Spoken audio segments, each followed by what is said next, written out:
Segmenting letter sounds, recognizing, and blending. These are the skills that we've been working on before. Looking to start teaching your kids how to actually read words as quickly and as easily? In this video, I'll be breaking down the best ways to get started and show you step by step how to teach your kids to read words. Hi, I'm Leanne, teacher turned stay-home mom, and I've taught kids for almost 20 years. I help parents and kids have fun while teaching and learning early academic and developmental skills that they'll need in the future. So if you're new here, consider subscribing. So let's just break down real quick the skills we need when getting started with learning to read. The very first skill we should know is how to segment. That is, to break apart the sounds we hear in words, both for the syllables and the letter sounds. I spy something that begins with the sound k.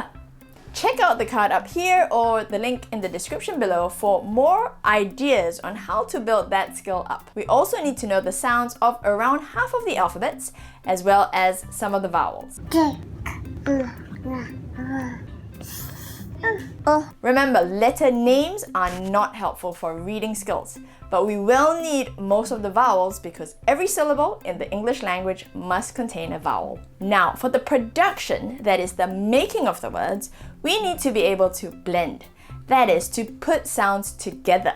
Panda, panda, k, ow, cow, to three sounds like d or g, dog, or sh, e, p, sheep. Blending compound words, blending syllables, then multi-letter and single letter sounds to make words.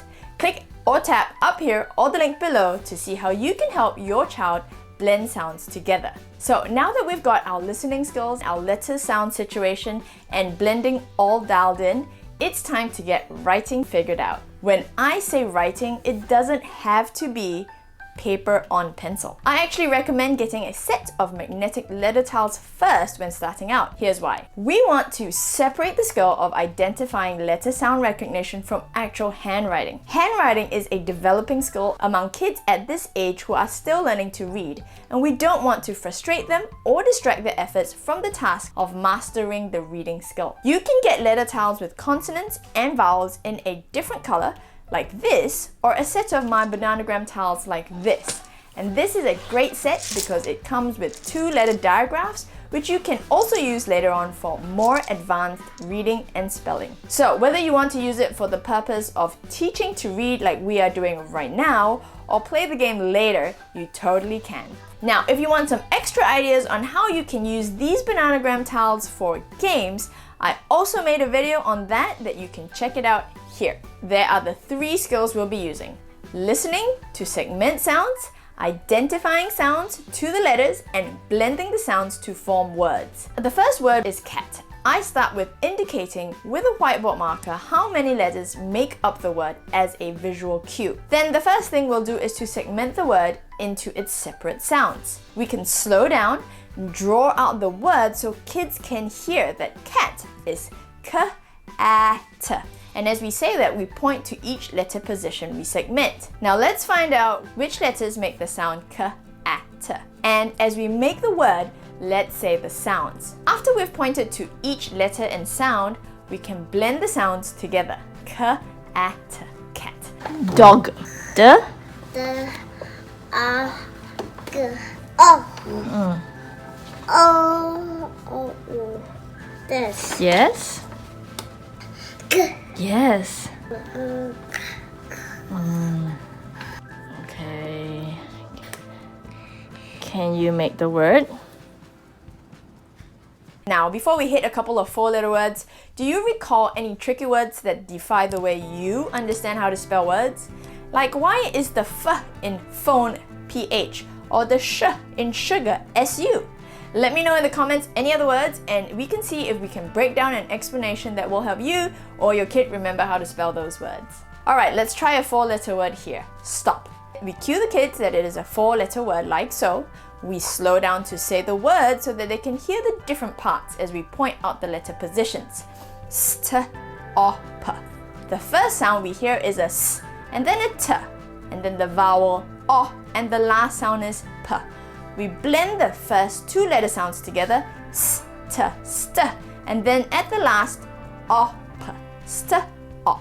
Now, how about a little trickier one like echo? Okay, remember, this one is more advanced, after they've learned two-letter digraphs and some spelling rules. But I want to show this to you so you know that you can still use this technique later at more advanced stages of spelling. This might be a four-letter word, but it is actually three sounds. So we extend the line in the middle to indicate that this sound is actually made up of two letters. The first sound we hear is eh, so let's find eh.